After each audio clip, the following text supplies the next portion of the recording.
one key area on CMMC level 2 that, seems to be an issue for a lot of organizations is encryption. And you need to protect the confidentiality of that information as it flows through your system. And it needs to be based on FIPS validated encryption. There are companies that promote FIPS compliant encryption or technologies that are FIPS compliant, but FIPS compliant does not meet the standard.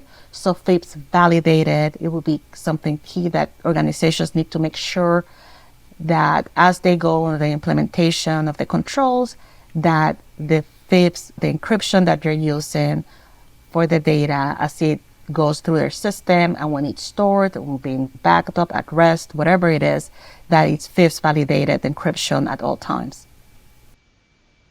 And what does that mean?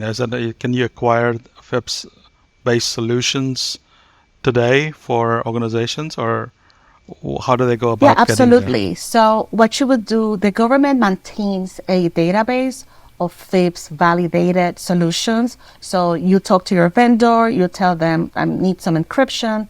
They'll tell you what it is, and then they can even give you the certificate saying that, yes, this is FIPS validated, and you should be able to find it in that government database as well.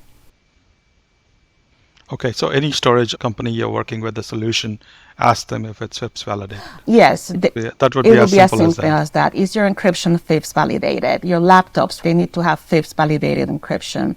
Luckily, for most of the operating systems, that's the default, or you might need to configure to be using FIPS validated encryption. But right now, that's pretty readily available. I think the issue comes sometimes with some legacy systems, right? A lot of organizations have systems that have been around for a while, and they cannot just throw them away. However, if there's no FIPS validated encryption available for those, then some discussions need to take place to figure out how to mitigate those risks.